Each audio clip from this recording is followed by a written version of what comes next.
한양에서 크게 장사를 하고 있는 덕만.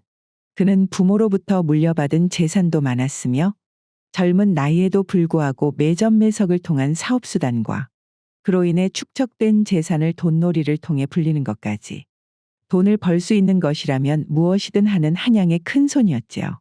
그렇기에 잘 나가는 덕만의 주변에는 항상 같이 일을 하자거나 이런저런 제안을 가지고 오는 사람들로 넘쳐났었습니다. 덕만이 이 친구야. 내 말이여, 이번에 청에 가서 인삼이랑 이것저것 팔러 가는 길에 이번에는 고급 비단을 대량으로 들여와 볼까 하는데 어째 자네도 생각이 있는가? 아이고 춘삼이 성님. 다른 사람도 아니고 성님이 들여온다고 하면 저야 언제든지 괜찮지 않겠습니까? 성님의 남다른 안목 덕분에 제가 그동안 번 돈이 얼마인디 말이오요. 그래잉, 그런 말일세. 이번에는 그동안 조금씩 했던 거랑은 다르게 진짜 한번 크게 해볼까 생각 중인데 이거 워낙에 양이 많다 보니 내 돈만 가지고는 힘들 것 같아서 홍배대감한테 돈을 좀 융통할 생각인디. 아, 이놈의 홍배대감이 내 청으로 간다고 하니 이번에는 꼭 보증인을 세워놓고 빌리라고 야단이지 않겠는가? 춘삼이 성님. 다른 곳도 아니고 청으로 가니 그럴 수밖에요. 그런 사사로운 문제는 걱정하지 마시고 우리 기방으로 자리를 옮겨서 천천히 이야기를 해보는 것은 어쩔까요? 그래요, 그럼. 내 기분이네. 오늘은 확실하게 내가 낼 테니 기방으로 가자고. 덕만이. 덕만이는 친한 친구들과 술자리를 갔거나 사업적으로 일이 있을 땐 항상 기방을 찾곤 했는데요. 바로 기생 향단이를 한 번이라도 더 만나기 위함이었죠. 향단이는 기방에서도 가장 어여쁜 기생이었는데 덕만이는 향단이를 처음 본 이래로 다른 기생들은 전부 마다하고 향단이만을 찾을 정도로 그녀에게 빠지게 되었지요. 자 향단아, 내 오늘은 너를 위해서 금비녀를 가지고 왔구먼. 이렇게 저를 매번 찾아주시는 것만 해도 감사할 따름인데 오실 때마다 이런 비싼 장신구까지 가지고 오실 필요는 없습니다, 덕만 씨. 내 좋아하는 사람을 위해 이 정도도 마음을 표현하지 못하겠냐잉. 그저 내 마음이라고 생각하고 넣어두거라. 참, 생활비는 아직 넉넉하게 있는 것이냐? 지난번에 덕만 씨가 챙겨주신 것도 아직 남아 있습니다. 그나저나 덕만 씨는 참으로 이상하십니다요. 다른 사내들은 보통 이런 선물을 가지고 오면 항상 저희 몸을 원하곤 하는데 덕만 씨는 벌써 이곳에 온 지 반년 이상 되었는데 어찌 매번 잠만 자고 가시고 한 번도 정을 통하려 하지는 않으십니까요? 아, 그거야 나는 향단이 네 몸을 원하는 것이 아니라 마음을 원하니 그러는 것 아니겠냐잉? 마음을 얻으면 몸이야 자연히 따라오는 법인 것인데 내가 네 마음을 아직 얻지 못하였는데 그저 껍데기일 뿐인 몸만 취해봐야 그것이 무슨 의미가 있겠느냐? 덕만 씨 같이 잘 나가는 거상이 저 같은 천한 기생의 마음까지 얻으려고 하시는 것이 덕만 씨는 참으로 별난 분이십니다요.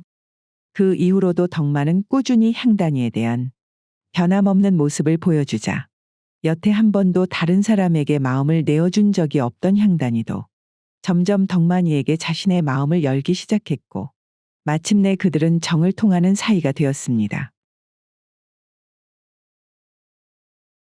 어렸을 적부터 기방에 맡겨진 향단이는 기방 주인 선옥의 손에 자라면서 이런저런 기방의 잡다한 일을 도와야 했습니다. 그리고 나이가 들어감에 따라 미모가 빛을 발했던 향단이는 본격적으로 기생일을 하게 된 것이었는데 향단의 인기가 나날이 높아져 간판 기생으로 자리를 잡자 기방 주인 선옥은 향단이를 철저하게 이용하기 시작했지요. 그녀는 행여 다른 기방에서 향단을 채가지나 않을까 두려워 우선 외부와의 연락을 철저하게 통제하였고 향단이의 외출 역시 금지시켰으며 손님들을 맞이하거나 손님들과 동침할 때가 아니면 항상 자신의 곁에 두고 지냈습니다. 그렇기에 덕만이 향단의 마음을 얻은 후 선옥을 찾아갔을 때에도 무엇이라고라? 그러니까 지금 우리 향단이를 사고 싶다 이 말입니까요? 주인장, 향단이가 기생이라고는 하나 어디 물건도 아닌디 어찌 사고 팔 수가 있겠습니까? 나는 그저 향단이한테 자유를 주고 싶다 이 말이제라. 일단 자유를 얻으면 그 이유는 향단이가 본인 마음 가는 대로 선택을 하는 것이고. 아, 그 말이 그 말 아닙니까요? 돈을 써서라도 지금 향단이를 기방에서 빼주고 싶다는 말? 덕만 씨가 뭐 향단이한테 마음이 있다는 것을 내가 잘 알겠는디 말입니다. 향단이는 나한테 있어서 딸이나 마찬가지고 이 기방의 기둥이나 마찬가지인데 나는 향단이를 억만금을 준다고 해도 내어줄 생각이 없구만요. 그러니까 그리 아시고 다시는 이런 문제로 안 찾아왔으면 좋겠구만요. 덕만이는 무슨 수를 써서라도 향단이를 기방에서 빼내어 그녀와 함께 하고 싶은 마음이 강했지만 아무리 돈이 많다고 하여도 기방 주인 선옥이 저리 버티고 있으니 덕만으로서도 어쩔 수가 없는 노릇이었습니다. 그리고 언제나 모든 일들이 잘 풀릴 것 같았던 덕만이의 인생에도 어느덧 변화가 찾아오기 시작하였는데요.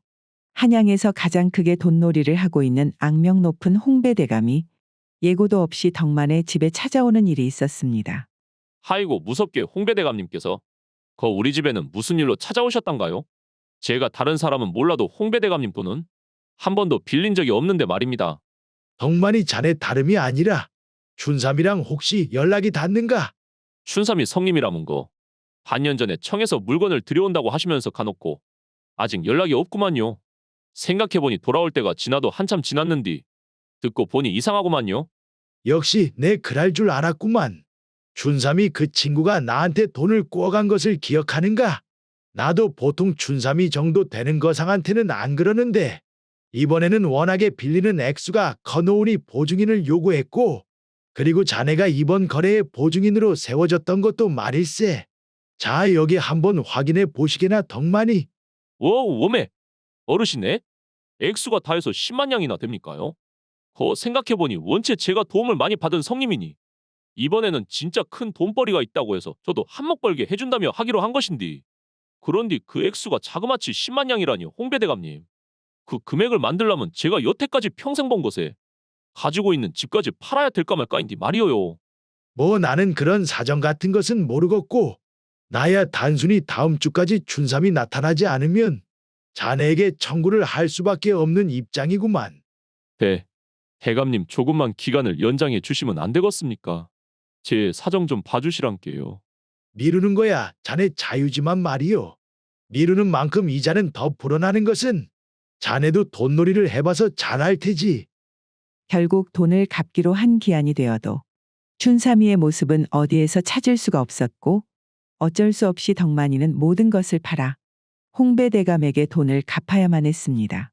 그 뒤부터의 덕만의 인생은 나락으로 떨어지게 되었습니다.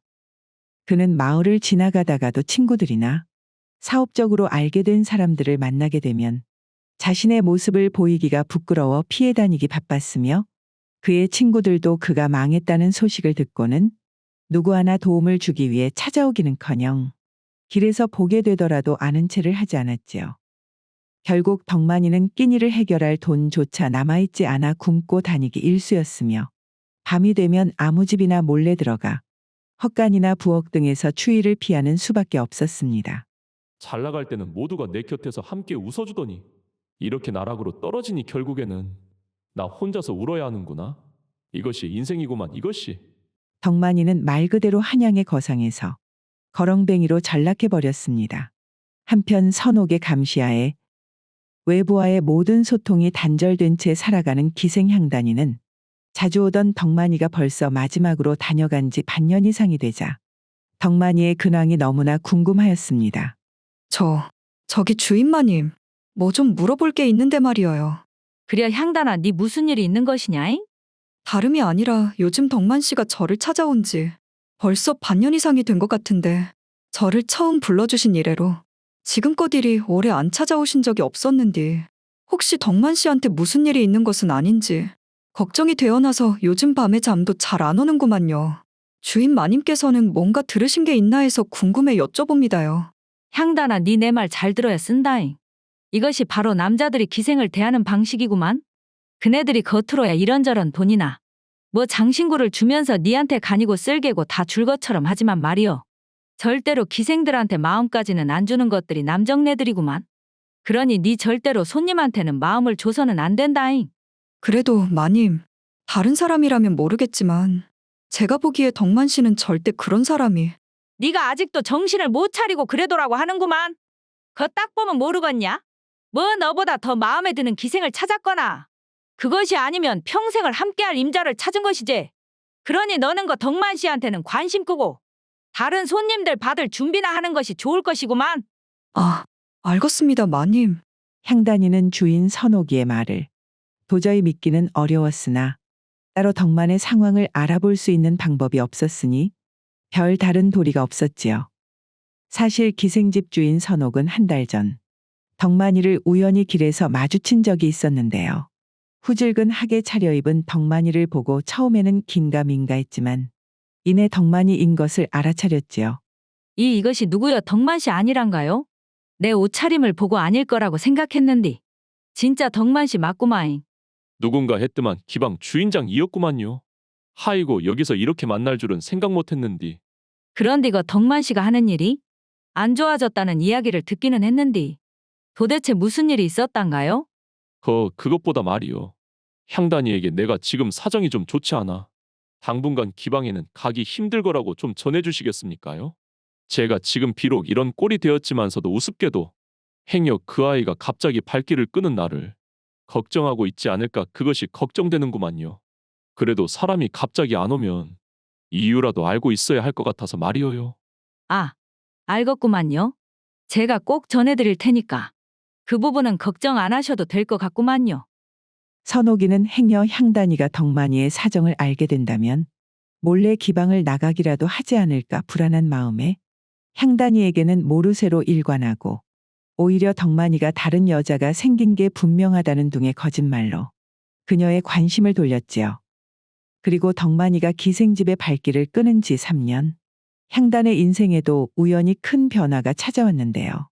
영원히 호의호식하며 살 것 같았던 기생집 주인 선옥이 폐렴으로 인하여 급작스럽게 세상을 떠나게 되어 자연스럽게 향단이는 자유의 몸이 되었지요. 상황이 이렇게 되자 이런저런 한양의 기생집 주인들이 향단이를 데려가기 위해 연일 그녀를 찾아왔는데요. 향단아, 우리 기방으로만 너가 와주기만 하면 말이다. 네 화대를 이 한양 바닥에서 제일로 높게 쳐줄 뿐만 아니라 니한테는 항상 급할 때 일을 부릴 수 있는 여종도 붙여줄 테니까 한번 잘 생각해보는 것이 어쩌냐잉? 저는 다른 것은 다 필요 없고 평생을 새장처럼 기생집안에서 주인마님의 감시하에 갇혀서 살았으니 자유롭게 외출하면서 손님과도 만날 수 있고 쉬고 싶을 때 쉴 수 있는 그런 조건이라면 한번 생각해 보겠습니다. 겨우 그것이 조건이라면 말이다, 향단아. 아무 문제 없구만, 참말로. 아, 우리야, 너가 우리 기생집으로 옮겼다고 소문만 나면야 너 한번 보려고 손님들이 몰려들 텐디. 네가 각서가 필요하면 지금이라도 꼭 조건을 지킨다는 각서를 쓸 수 있구만, 향단아. 그리하여 마침내 자유를 손에 넣은 향단이가 다른 기생집으로 옮기고 가장 먼저 한 일은 바로 그동안 연락이 닿지 않던 덕만이를 찾는 것이었습니다. 그녀는 벌써 3년이나 덕만이 소식이 끊긴 것이 너무나도 신경이 쓰여 그 기생집에서 심부름을 하는 여종 매향이에게 덕만이에 대해 알려주고는 그를 찾아 자신이 다른 기생집으로 옮겼으니 한번 찾아와 주시라는 말을 전해달라고 부탁하였습니다. 그리고 매향이 덕만이를 찾아 나선 지 한참의 시간이 지나서 다시 기방으로 돌아왔는데요. 그래, 매양아, 덕만 씨를 만나였느냐? 향단이 언니, 덕만 씨를 만나서 사정을 이야기하기는 했는디 말이어요. 덕만 씨는 언니를 만나러 올 생각이 없다고 하셨습니다. 매양아, 너 덕만 씨를 확실히 만난 것이 맞는 것이냐? 내가 아는 덕만 씨라면 그래도 뭔가 이유가 있지 않고서야 나의 청을 거절하지는 않을 것 같은데 말이여. 그것이 덕만 씨가 말이어요, 언니. 언니가 말씀하신 것과는 다르게 뭔가 사정이 있으셨는지 그런 부유한 모습이 아니었습니다. 제가 여러 번 찾아와 달라고 권유를 했지만 지금은 결코 언니를 보러 올 면목이 없다면서 한사코 거절을 하였구만요. 매양은 향단이에게 거의 거짓골로 변한 덕만이의 현재 모습을 이야기해 주었습니다. 그녀가 덕만이를 마주친 것도 다른 집에서 덕만이 밥을 구걸하고 있었을 때였다는 것까지도요.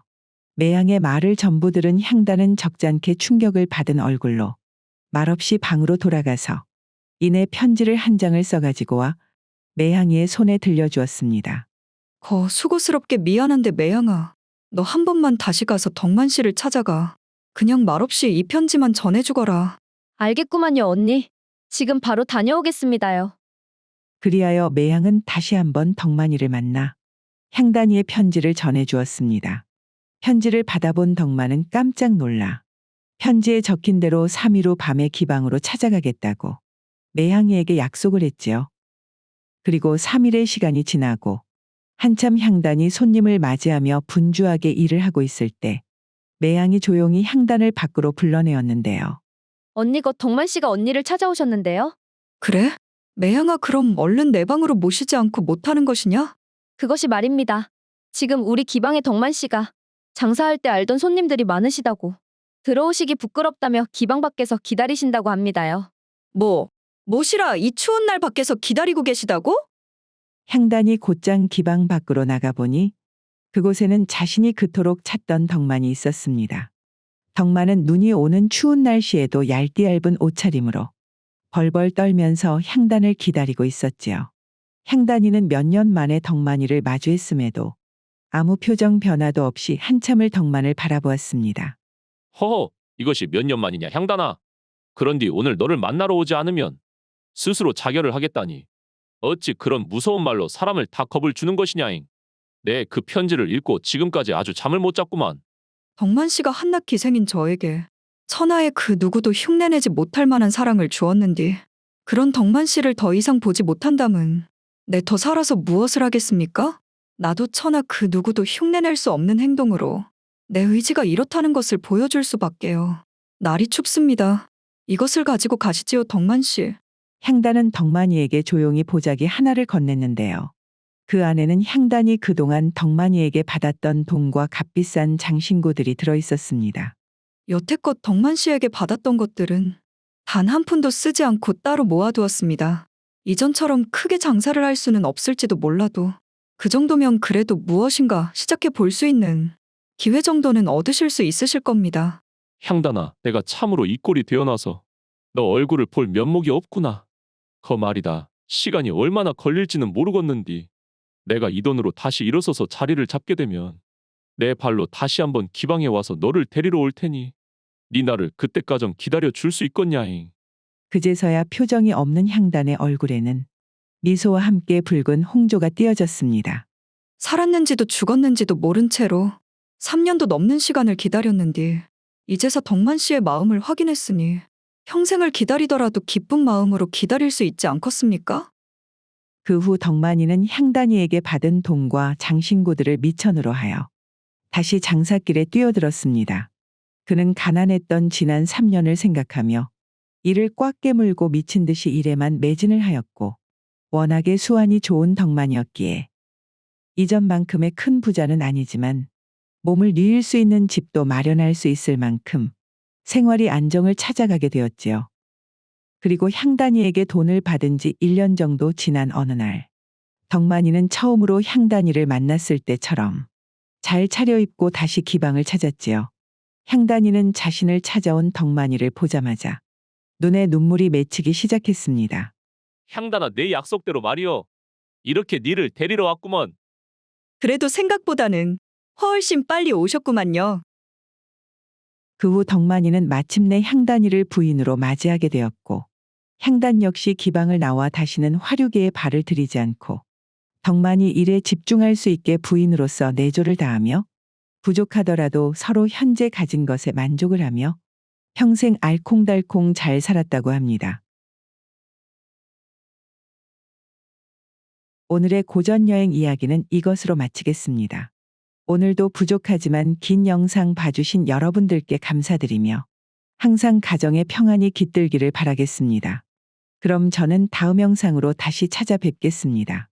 감사합니다.